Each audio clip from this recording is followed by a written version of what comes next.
There he is. Be careful.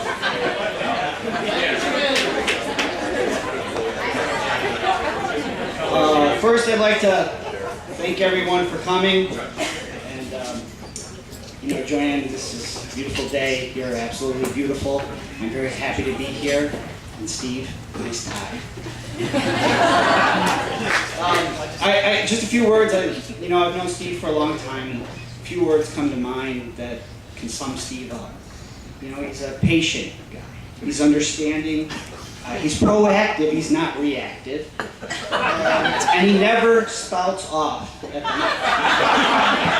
I've known this guy my whole life, and that's pretty much sums it up right there. I guess I'd like to share a couple things that I remember when we were kids growing up. One thing kind of stands out. We were, maybe 10. And Steve had a go-kart track in the backyard. And I can't exactly remember what he did, but I'm sure it was regarding Missy. Because Kathy came screaming off the back deck with a broom in her hand. I swear I thought Steve was going to get pounded. I took off running because I wanted nothing to do with it. And I looked back and Steve was hopscotching through the backyard, up through the woods, and I didn't see him for 3 weeks. But something else that I remember about Steve, we were growing up and he got his first car and, I went riding along with him.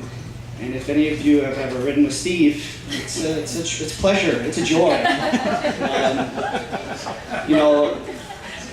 My receding hairline, I do blame a little bit on Steve. Or my life expectancy, I do think, is a little shorter riding with Steve. Anybody here ever have a good friend or family member that actually wore out their high beams, like picking people up?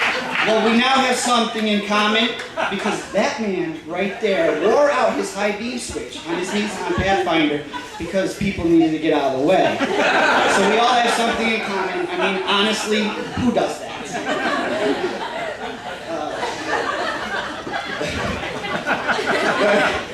So, Massachusetts people, I'm sorry, you have nothing on Steve.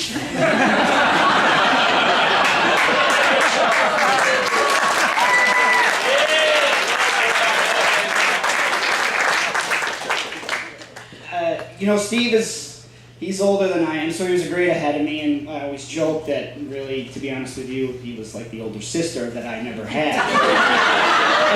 But there was one time that I remember that he stuck up for me, and it was in 6th grade when I actually was coming to high school, and I won't forget it because you're nervous, you don't know what to do, and Steve was actually my chauffeur and showed me around, and still to this day I appreciate it because I was nervous. But anyway, we went through school and then went on to college. And Steve, he took off and, he got it. He went to school for 8 years, and most of us would have a doctorate. And the worst part was, he decided to come to school to Cobleskill the semester I left. He's like, hey, buddy, I'm coming to college with you. And I'm like, no, man, I'm leaving. Thanks for nothing. And so, it's probably a good thing that he and I did not go to college together. I look back on it. But, so we have done our own things, and, we don't live in that small town of Port Crane anymore, and I live 5,000 miles away now, and we stay in touch, and, when he met Joe, and I came up, and I met Joe, and, it just was like, oh man, he's found somebody that's going to put up with him. Because the first thing I was like, how can she do this? And I'm like,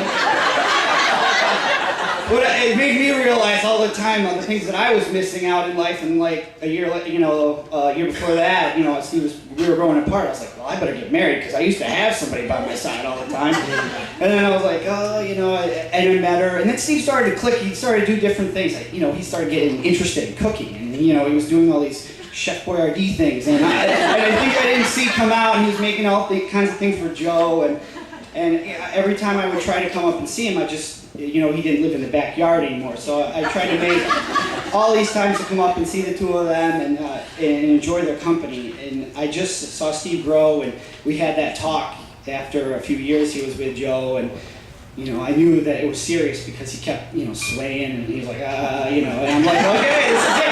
So, you know, I'm thinking in the back of my mind, I'm like, okay, and I didn't want to say, yeah, go for it or something, you know, I was like, yeah, you know, you got it. And so now I live in Hawaii, so for the last 2 years I've lived in Hawaii, and every time Steve calls, we talk about once a month or so, and my wife's like, did he propose yet? I'm like, no.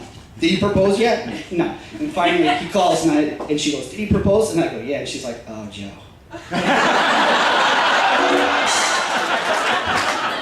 They seem very happy, and I mean,